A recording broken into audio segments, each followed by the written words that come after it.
douane trésor interopérabilité entre les systèmes commerçant bi dem dédouané fële ci direction générale des impôts et domaines bu ñëwee comme moom dafa am ci buntu bu muy jaar faaw ñu teg ko loxo ndax conteneur bi mu yor pour mu génn il faut moom fa mu jaar bu fa ñëwee di jaar ñu xool ba xam moom nekk na en règle wala nekkul en règle bu fekkee groupement la ñan la ko seqal pas pour sonal leen waaye ñiy yëngatu ci réew dañ leen war a xam aider leen à la formalisation dañ leen war a xam accompagner leen à travers des centres de gestion agréés pour ñu xam lan mooy fiscalité lan mooy njëriñam ci réew ak ñoom naka la ñuy fexee ba gën a mën a contribuer à l'effort de consolidation nationale. Voilà ce que nous comptons faire dans le secteur de la mobilisation des recettes. Dépenses yi bari nañu trop am nañ solo waaye xëy na am na liggéey boo xam ne war nañ ko ci mën a def en termes de rationalisation.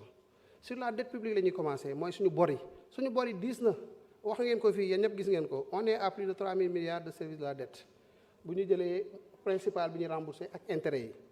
Il y a un travail à faire à ce niveau-là bor la waaye loolu la ñuy tuddee la gestion active de la dette bu ñuy wax gestion active de la dette mooy nekkul ne ñu bañ a fay suñu bor parce que ça c'est important de le dire parce que loolu tamit les partenaires qui nous accompagnent dañu soxla xam. mooy ne naka la ñuy fexee ba li ñuy war a fay par weer par année ñu waxtaan ak ñi ñu ko seqal ba mën a jënd bor yi nga xam ne dafa diis ci atum 2025 par exemple 2026 2025 ñu ciblé ci bor yi nga xam ne dafa diis ñu def ko ci ay conditions yu diis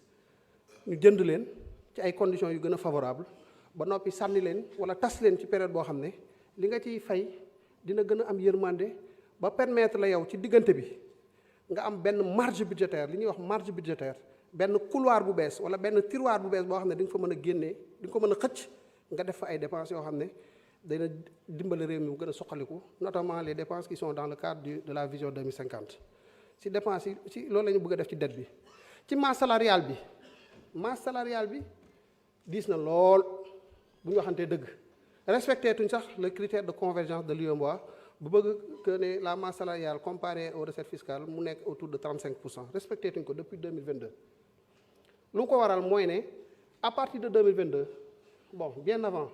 gisoon nañ ne suñu masse salariale mi ngi yokk ci rythme bu xaw a am doole waaye à partir de 2022 dafa jël benn quand même peut-être le mathématicien yi mën a woowee point d'inflexion maanaam dafa jékki-jékki rek mu jël ascenseur bi léegi nag naka la ñuy def ba comprimer ko ay perspectives de recrutement la dañuy xool ci recrutement yi ñu envisager yëpp lan moo ci mën a xaar lan mooy lu urgent ñu kii en attendant ñuy développer suñu capacité de mobilisation des ressources qui nous permettront véritablement de faire face. Sur les dépenses de fonctionnement liggéey bi tàmbale na xëy na jaruma ci dellusiwaat sur les dépenses d'investissement tirage sur ressources extérieures dafa bari waaye il faut ngeen xam ne ay financement la yoo xam ne négocier nañ ko mu war a permettre ñu faire face à nos engagements vis-à-vis du peuple sénégalais. Financement yi tirage extérieur ay financement yu baax la yu concessionnel léegi nag problème mu programmation rek la woon dañ ne woon cadrage bi dafa ne woon 445 milliards moom la ñun bi ñu gisee exécution yi ñu gis ne on est à 1135 milliards li ko waraloon rek mooy daf ci amoon loo xam ne daawuñ ko communiquer daawuñ ko intégrer ci statistiques yi li ñu bëgg a def mooy revue de portefeuille mooy nga jël projet bi nga teg ko sur la table nga xool est-ce que projet bii baax na par rapport ak les nouvelles orientations des autorités est-ce que dinañu permettre fi ñu bëgg a dem ñu àgg fa su dee waaw ñu àggale su dee ne xëy na baax na waaye am na autorités yu bees yi am nañ yu gën a far su boobaa dañuy réorienter financement yooyu rek jëmale ko feneen mu financer d'autres projets du plan. Dans un premier temps dina xaw a inverser la trajectoire véritablement de souveraineté du financement de nos investissements mais à terme à l'horizon 2027 on va inverser le solde net de gestion qui est une statistique qui nous renseigne sur la souveraineté de notre politique budgétaire loolu ay considérations d'ordre général la pour ñu comprendre léegi nag am na ay questions factuelles comme li des ci temps bi bariwul am na ay questions factuelles yoo xam ne aussi il faut ñu apporter ci ay réponses. Augmentation des salaires de la présidence de la République question la bu ñuy poser effectivement boo xoolee architecture budgétaire bu président de la République nga gis ne salaire bi augmenté na du caagi nag rek augmenté na que da nga naan pour fay ay kii politique la ak yooyu déedéet da ngay wax dem ci détail nga xool augmentation bi lan moo ko wundu bi ñu xoolee dañu gis ne gouvernance militaire du palais am na solo wala amul solo bu dee am na solo salaire am palais la war a nekk ñu dugal ko fa. OFNAC nga xam ne rattachement présidence la nekk ndax liggéey bi muy def am na solo salaire ñi fa nekk fu mu war a nekk présidence ñu dugal ko fa. état-major particulier du président de la république am na solo salaire yi foofu fa mu nekk foofu. délégation générale au renseignement national salaire am faw ñu am fu ñu ko dugal comme présidence la nekk présidence lañ koy bàyyi loolu moom mooy salaire yu augmenté ci salaire présidence de la république et de manière très claire et précise les détails ku ko bëgg mën nga koo xam. am na député Samba Dang honorable Samba Dang bu doon wax ci vivre de soudure yi parce que mi ngi gis ne dina am ay goxaan yoo xam ne seen mbay xëy na demee noonu te bu li ñu yor bu ñu ko jaayee dugal ko ci seeni priorité seeni dund dina am mën a am ay jafe-jafe mu ne il faut ñu xalaat à des vivres de soudure. La déclaration de risque budgétaire qui est un document annexé au projet de loi de finances loolu moom moo ko tax a jóg li ko tax a jóg mooy ne ñun suñ bopp xam nañ ne ni ñuy doxee nous sommes dans un environnement plus ou moins incertain pour plusieurs facteurs ay facteurs climatiques transition écologique ay facteurs macroéconomiques les facteurs d'incertitude sont nombreux ñu ne léegi dañuy préparer benn enveloppe boo xam ne bu ci benn ci facteurs yooyu amee ñu xool naka la ñuy réagir pour mën a faire face au moment où je vous parle il y a 18,1 milliards yoo xam ne dañ ko mettre en place noonu pour faire face à d'éventuels risques budgétaires donc li muy wax bu amee dans un premier temps dañ mën a xool effectivement comment faire face à ces urgences-là le moment venu après avoir apprécié la situation. Concernant l'assistance aux ex-détenus autres victimes de la période préélectorale loolu nag damay tàmbalee ci bu ma ko lié ak li ñuy wax ci inondation yi parce que yëpp ay formes d'assistance la ma wax ne kenn waxul ne ministre de l'intérieur dafa ne 8 milliards la woon dañ koy def déedéet loolu kenn waxu ko ministre de l'intérieur xalaatuloo sax ministre de l'intérieur ses préoccupations au quotidien mooy Cheikh naka lañu def très rapidement ñu wut ay tentes pour faire face comment faire en sorte de pouvoir avoir des hôpitaux de campagne très rapidement pour ces gens. Donc nekkul ci wàññi bi xaw ma fu mu jugee doon naa wax wàññi mais c'était pour faire la différence entre ce que nous avons prévu dans les inondations et ce qu'il y a en termes d'assistance effectivement aux ex-détenus. Et sur les ex-détenus travail bi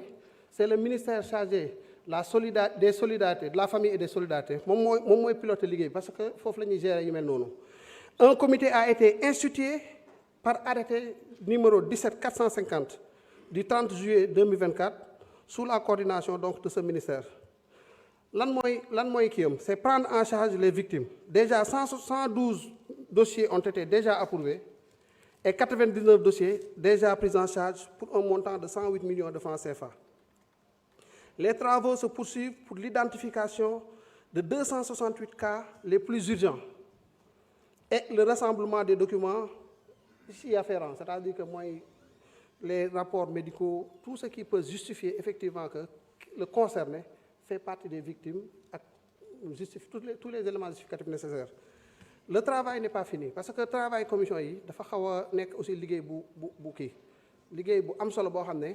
da nga war a fexe ba doom ay passagers clandestins ba noppi kenn ku nekk da nga war a fexe ba li nga koy indemniser par rapport à l'enveloppe globale mu nekk li nga xam ne moom la yeeyoo parce que ñëpp yemuñu ay niveau ou ay degré véritablement de victimisation. Donc sur ça prévoir nañ aussi une enveloppe de 250 millions sous forme de transfert monétaire à toutes les personnes figurant dans la base de données établie par l'ANSD en relation avec le ministère de la Justice et les représentants des victimes. Pour le moment, il y a 1875 personnes yoo xamante nii identifié nañ leen liggéey bi bu continuer ku ci nekk da nga xam sa situation réelle après li ci war sa diggante yow ñu kii ko. Une prise en charge psychologique aussi est prévue. Parce que nit ñi am na ci ñoo xam ne am nañ député yi ko doon wax toll nañ foo xam ne tey soxla nañu ku leen accompagner ba mën leen dugalaat ci société bi ba fi ñu jaar mu bañ a leen amal yenn traumatisme yi. xalaat nañ aussi naka lañ leen di réintégrer ñenn ñi naka lañ leen mën a trouver une réintégration professionnelle. Alors je vais en profiter aussi avant temps bi di jeex pour répondre à une question que je trouve importante de Guy Marius Sagna concernant les députés du PROMAF les agents du PROMAF pour dire que ñooñu ay agents yu ñu amal njëriñ lañu. ay agents yu ñu amal njëriñ lañu bari naa ci ay xarit liggéey bu am solo la ñuy def impôt ay chauffeurs ay ingénieurs ay data scientists ay techniciens yu am solo dañu permettre ñuy am ay recettes yu am doole